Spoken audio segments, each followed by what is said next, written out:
Yeah, just say a few words if you don't mind. Hello, my name is? My name is Deborah Watson, and I am a Fairway lady. I've been playing golf up here for 30 years, 30 plus years. Sometimes I play good, sometimes I don't. But I enjoy being out here no matter what.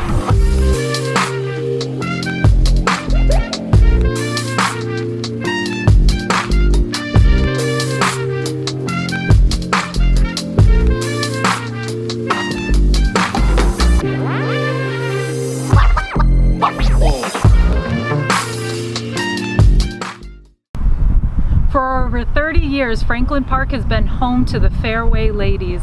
This is Catherine Carmignani for Mass Golf, and I had the opportunity to sit down and speak with a couple of the founders of this very special group of women. I started hanging around up here at this golf course in 1987, and my husband played, and I was just what they called a cart bunny.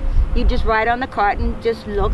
And then I decided, well, I want to try that, and I took a club and swung at the ball. And then after a while, the men decided they wanted to see they wanted a women's group up here. So the men offered us a free clinic. And I jumped on it and, and I learned how to play and fell in love with it. Over 30 years then, playing golf. Playing golf. Playing golf, but let's go back to 1990 then, when you created the group. Okay. So there was a couple founders involved. We actually started in 1989. Okay. We actually created in 1989. And so we all, once we got the league started, then we decided to go ahead and form a group. And then we called ourselves the Fairway Ladies. And in 1990, one of our women whose husband was a lawyer introduced us to, things called Robert's Rule. And so we became more organized. So we set up a mission statement and bylaws, and then we became more formal in 1990. So, and one of the women who was instrumental in that, her name was Dolores McCreven. I mean, she had a gift of gab. She could work things and get things. She's just like magic. She could get things to happen. And so, and we started to build from that, and we became friends. She became friends with Justine Liff at the time, who was the commissioner of the Parks Department. And Justine was our avid supporter, and she actually was an honorary Fairway lady. And so the Guardians were the management company for the golf course at that time. And when they were building or deciding to take this over from Bill Flynn, we had a town hall meeting, and we kind of got grounded. We got grandfathered into the contract. So we became a part of, a staple part of this community as the ladies group up here. The first year was like 20 women. Then as time went on, we got to 40 and then 60. Now we're a little over 100 women.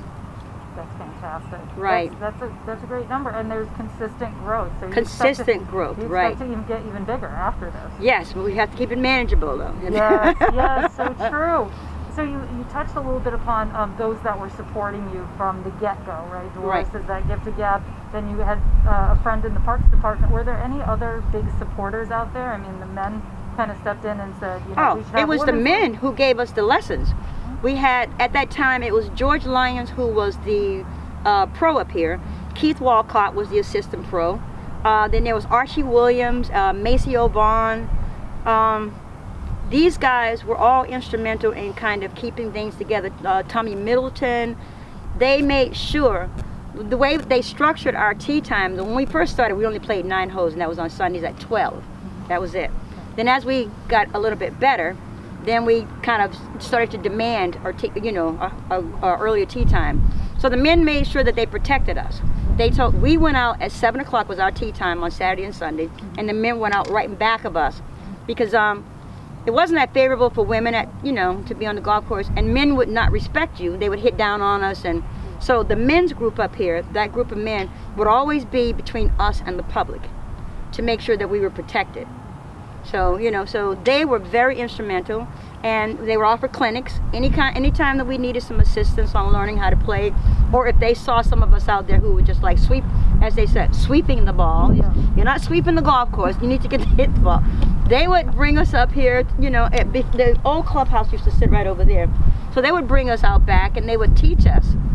So that group of men, many of whom are dead now, but they were very, very instrumental in us just learning how to play, getting comfortable up here playing. learning the rules, learning, you know, the etiquette of the whole game, of the game. So it was a family.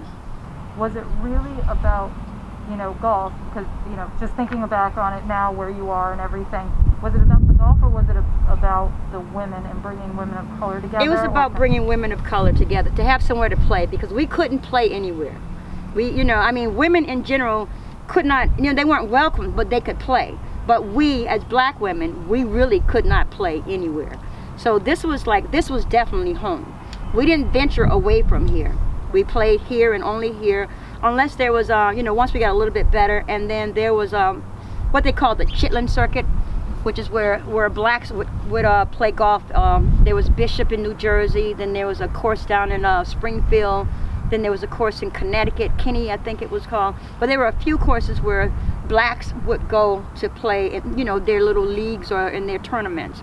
So that's what it was all about. It was a place to have women of color feel comfortable where they can come and play golf at and not have to worry about anything at all. Because we were truly protected here, you know. The guys who worked here protected us, the guys who played here protected us. And like I said, when they put that barrier, they put themselves in between us and the public to make sure that no one did anything to us. Now, did you both grow up in the area, or are you nearby, or? I was born and raised in Boston. Okay. Yeah, me too. Okay. Yep. So a course like this felt like home. It was, you know, a nice place to learn, given the opportunity and everything. To be honest, this is the only course that gave us the opportunity to play golf. Okay. If you want the truth. Yeah, no, and that's, the truth is, Franklin Park is the only course as a female, and definitely of color, that we were accepted, and we were coached, we were guided, we were looked after. We always were able to come up and play. A man was not put in front of us because it was a man. We had the same rights as them.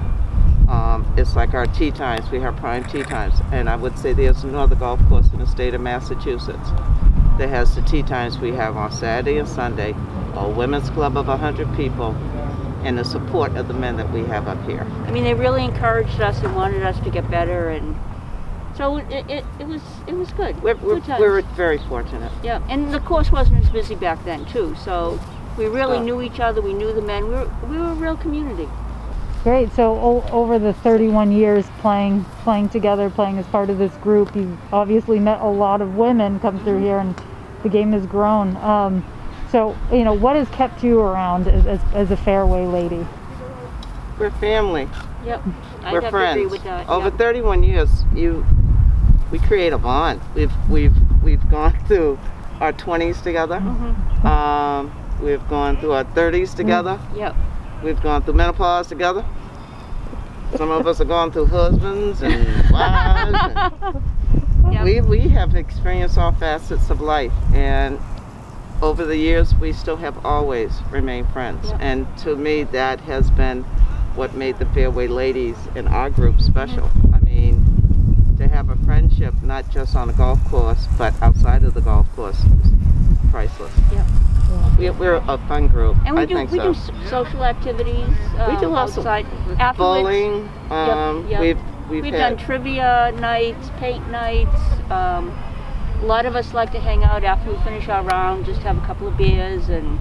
or you know, sometimes just- we'll go up to the sister course, George Wright. George Wright, yep. Because our memberships are good there as well. Yeah. That's another blessing we have.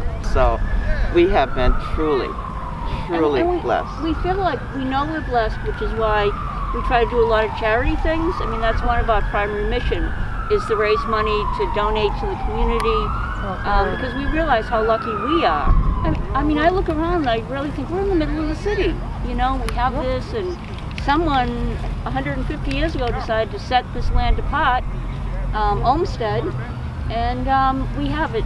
I don't know if they would do that today, but we're really lucky that they had the forethought to preserve this property. So it sounds like the group has a lot of diversity overall, whether yeah. it's religion, ethnicity, you know, sexual orientation, things like that. Right. So how important is it, would you say, to have just diverse representation, visual diverse representation, to grow the game and keep women joining and things like that? I think it's very important, because oftentimes black women don't think that other black women play golf. So when I'm on that first tee out there sometimes and women walk by, they actually stop. Oh, all right, sister, go ahead. You know, because they really don't see you. Because if you watch it on television, you don't see any black women on the LPGA. So when they see me on the course, or they see another one of us on the course, they're in awe. Is it getting better? What needs to be worked on some more? What's kind of that sense? We need to expose women. Women need to see that it's not an intimidating game, you know. I don't know how we can get more black women to be interested, because we've tried. You know, we've advertised, we've flyered areas and put things in community centers and all of that stuff. But women have to want it. You know, they have to have an interest in wanting to learn. And I don't know, maybe it's a stigmatism of them thinking that it's just, you know, an all-white game, and the sprinkling of black people you see, we're privileged, but we're not privileged. You know, we just fell in love with the game and you know, and want to play. What I would hope to see in the future is more younger women, a minority, not necessarily of color, but of any minority. So, I want to stick on that vein, because it sounds like you both might have a message out there for, you know, anybody that would watch this video, any young golfer that might be from a diverse background, whether it's age, religion, socioeconomic class, things like that, women of color, things. What would that strong message be to get involved in the game and give it a chance? Come to Franklin Park. Yes. I'm telling you, if you like the game, we have enough women here. We could get you clubs. They ain't gonna cost you anything. Balls. We'll give you tips. Yeah, to get lessons. We do. Our pro does group lessons, and he's always willing to step in and help. You would get enormous support. Just come and give it a shot. Let's talk about what the group means to you personally and socially. Socially, it means that I get the chance to play with just about anyone out here. I get a chance to meet them. So I get to know. We have some professionals out here that you would never believe. We have all kinds of professionals, from lawyers to judges to musicians to doctors to nurses. We have such a wide variety of people that play out here. And so that's the wonderful thing, is that you get to meet people in all walks of life, all religions, and that's wonderful. So that's on the social tip of that, because there's so much to learn about people and different cultures and just different things in general. And you develop relationships with women that you probably thought you never would have, you know, have come across. But out here on this golf course, we all become equal.